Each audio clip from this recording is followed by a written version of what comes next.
All right, Shalom.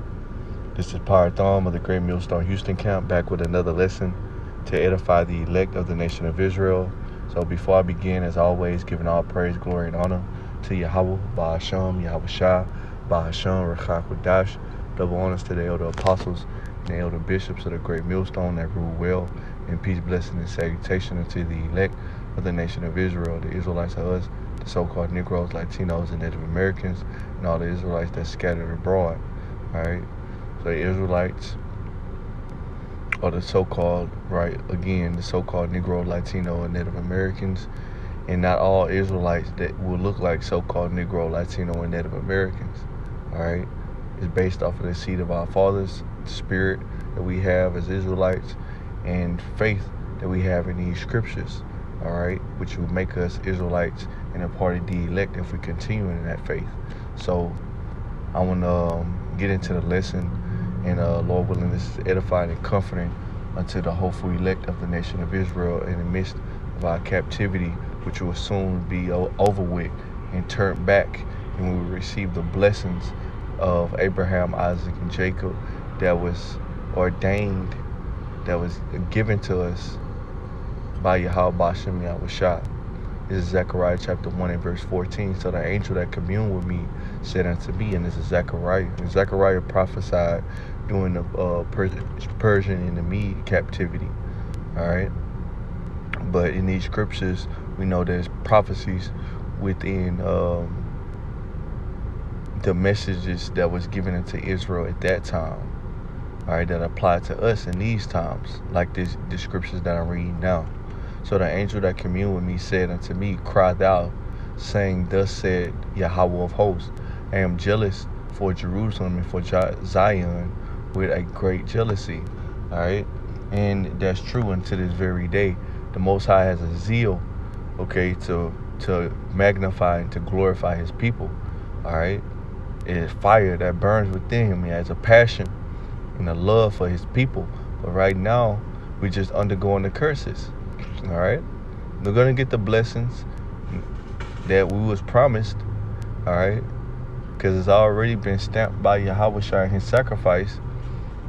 We just have to undergo these last few prophecies, which is the time of Jacob's trouble, the hour of temptation, the MOTB, World War III, nuclear destruction upon our enemy, main enemy being Esau, Edom, so-called white man, and we're gonna be out of here, man. So verse 15, I am very sore displeased with the heathen that are at ease, for I was but a little displeased, and they helped forward the affliction. So the heathen helped forward the affliction. Let's get precept right quick.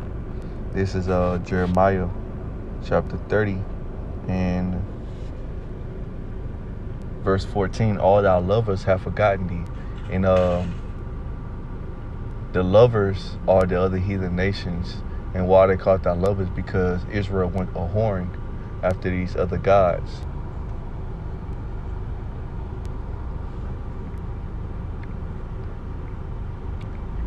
And follow her ways and let go of the ways of being an Israelite.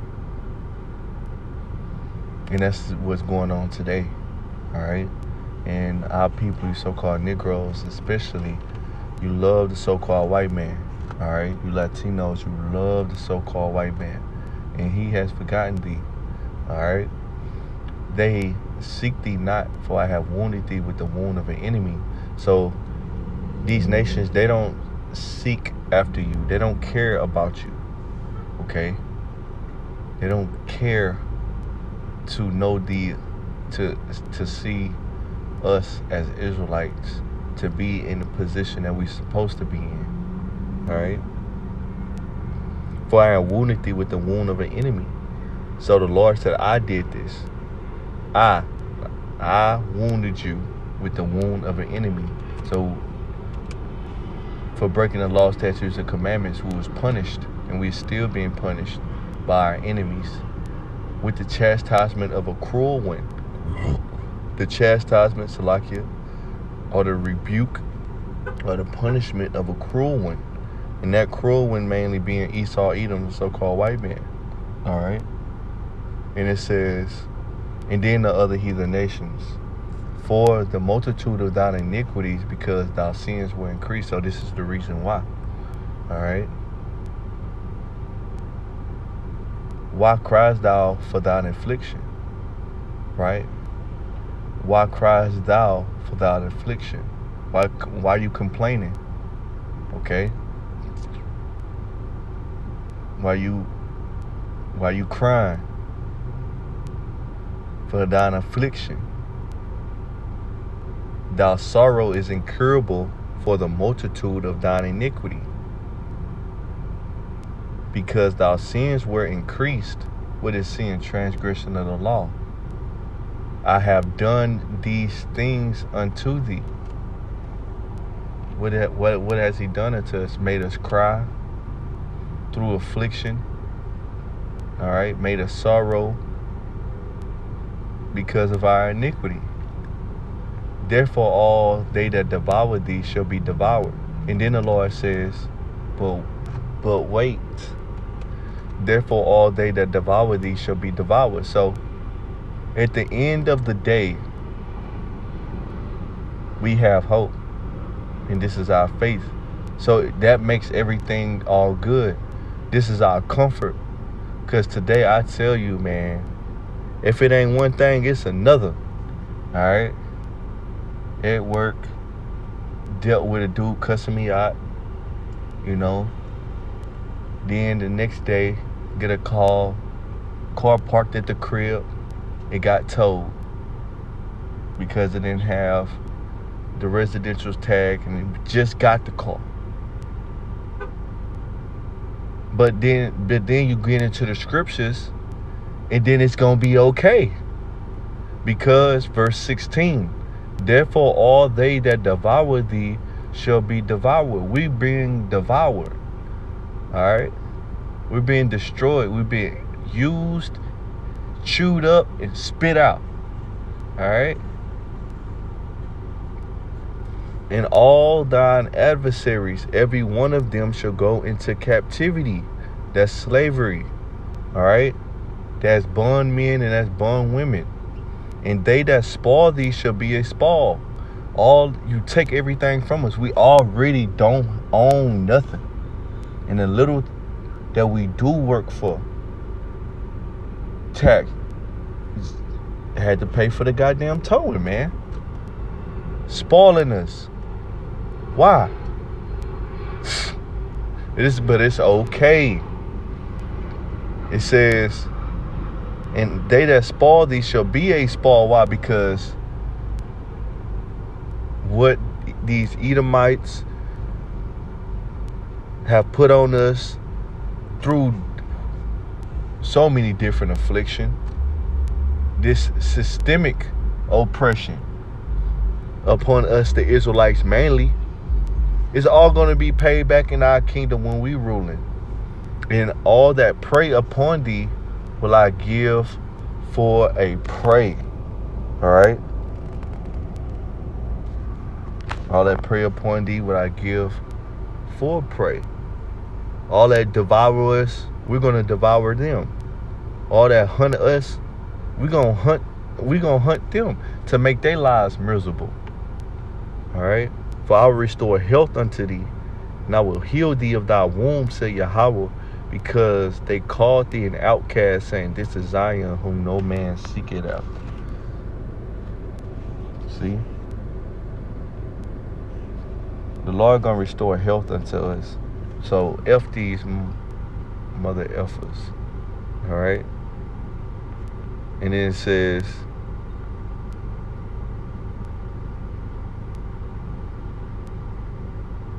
this is verse 16 in Zechariah 1. Therefore, thus say Yahweh, I am returned to Jerusalem with mercies.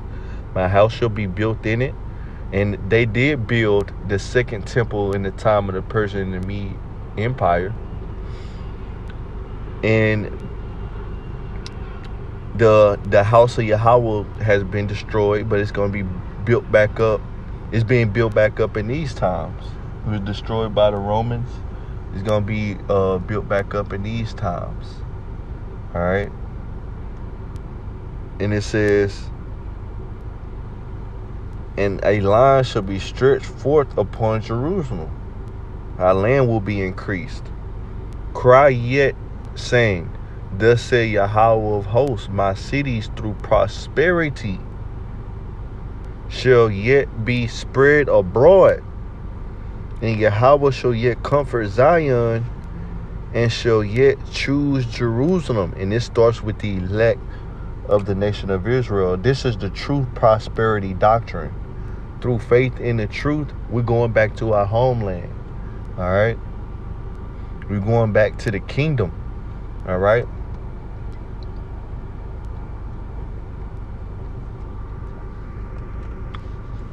Get some of these precepts. This is Isaiah 61, 4-6. And they shall build the old waste. They shall raise up the former desolations. They shall repair the waste cities and the desolations of many generations. So that our land will be built up. Okay? Jerusalem, how it looked when we was there, is laid waste. Okay? But it's going to be built back up. The strangers shall stand and feed thy flock. So we're going to have slaves that feed our animals. We're going to have animals in abundance. And we're going to have strangers, the heathen, in abundance of slaves. The sons of aliens, again, strangers, shall be your plowmen. They're going to be the workers in the field, plowing the ground to bring forth the fruit in the vegetation. And your vine dressers, all right? They're going to be the vine dressers, the one that deal with the grapes, all right? And for the wine and for food. But ye shall be named priest of Yahweh. But us as Israelites will be named priests. Men shall call you the ministers of God. You shall eat the riches of the Gentiles. Meaning their resources are our resources. Especially the first fruits. That's going to be ours. And in their glory shall you boast yourself. And it's not going to be all, can I have your resource? No, we're going to be taking this shit, man. We're going to be taking the fruit of the earth. Okay? It's going to be a system. It's going to be a government-ran system by the Israelites. They already know what it is. You need to pay your taxes. All right? So I got 1% on the battery. Lord willing, this was edifying, giving all praise, glory, and honor to Yahweh Bashem, Yahweh Shah, Bashem, Kakadash, Brakatam, Shalom.